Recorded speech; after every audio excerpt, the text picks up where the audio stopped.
Hey everyone, welcome back for another deep dive. Always a pleasure to be here. Today we're going to be looking at something pretty interesting from early Mormon history. Oh, this is a good one. Yeah, so we've got a set of these, I guess you could call them commandments, Mm, revealed to some folks who were really close with Joseph Smith back in 1830. right. Right at the beginning there. Yeah, and these aren't like the Ten Commandments or anything like that. These are No, these are much more personal. I mean, you shared these fascinating documents with me, and they're almost like personal instructions, like a mission, but tailored just for them. yeah, almost like a personalized calling. Exactly, Wow. exactly. Aligning with their strengths and what the needs of the early church were at that time. I think that's a great way to put it. It's fascinating because it gives us a glimpse into, how things were working back then Yeah. and who Joseph Smith was relying on and what he was asking them to do. It's like a snapshot of that very, very early formation of the movement. Exactly, yeah. So, we're talking about some pretty big names here. We've got, Yeah, Oliver Cowdery, who was like Joseph Smith's right-hand man, absolutely. Yeah. and his brother Hiram Smith, who provided unwavering support to him. Yeah. And Yeah, a very close relationship there. And then, of course, we can't forget Samuel Smith, another brother, who was also very involved in the early church. And even their father, Joseph Smith Sr., received one of these commandments, we'll call them. And then there's Joseph Knight Sr., fascinating because he wasn't actually a member of the church at that time, but he provided crucial support, like material help, to Joseph Smith and his followers. So it's a real mix of different people playing different roles. It really is. It's a great illustration of the diversity, even in that very early community. Yeah, and so I'm really curious. You've shared these documents, these commandments. What kind of instructions were these folks actually given? Like, what were they being asked to do? Well, one of the most striking things is the emphasis on exhortation, which basically means urging others to embrace the faith. It was all about actively spreading the message. Yeah. Like Oliver Cowdery, for instance. He was specifically told to make known thy calling unto the church, and also before the world, and thy heart shall be open to preach the truth. It's really powerful language. It's very powerful. It's interesting, too, because it suggests that, these early members were really being encouraged to be vocal about their faith, Oh, absolutely. to go out and share their beliefs. And this was during a time, the Second Great Awakening. There was so much religious fervor, so many new movements popping up. I mean, was this a way for the early church to kind of stand out, do you think?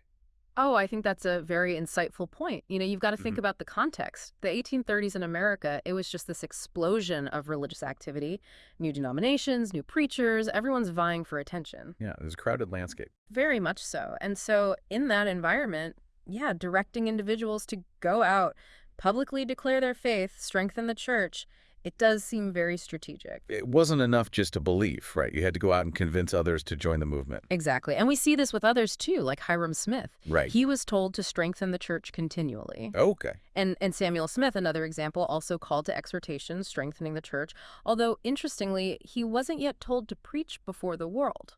There's a little nuance there. So that's fascinating. It suggests there were different roles, maybe different levels of leadership, even at that early stage. Yeah, and it raises all sorts of questions about how leadership was developing, right? Was Joseph Smith already starting to delegate to identify individuals with specific skills and give them specific roles? It's really amazing how much we can learn from these commandments, even just in those subtle differences. And it's not just about the people within the church, right? Like we talked about with Joseph Knight Sr., who wasn't even a member yet. Right, right. He was instructed to pray vocally before the world, to unite with the true church.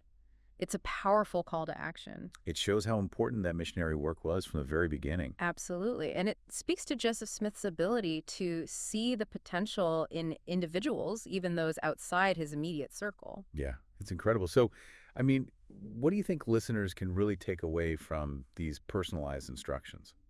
Well, I think one of the key takeaways is this emphasis on public declaration of faith. Right. We see it over and over again. It was about being vocal, about sharing your beliefs and helping the church grow.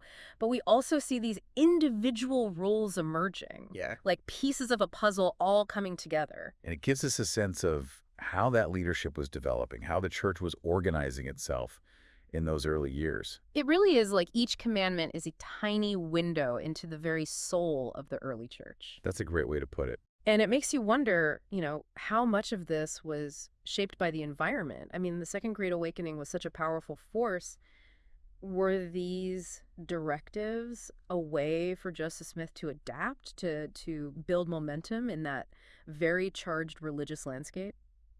It's a great question. It reminds us that even these very personal, very specific instructions were still part of something much bigger. Absolutely.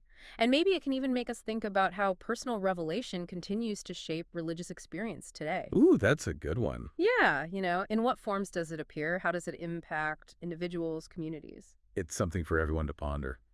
So, well, I think that's a great place to wrap things up. Thanks for diving deep with us today. This was really fascinating. My pleasure. Always great to explore these early moments. Yeah, these commandments, they offer a really unique look at the early church.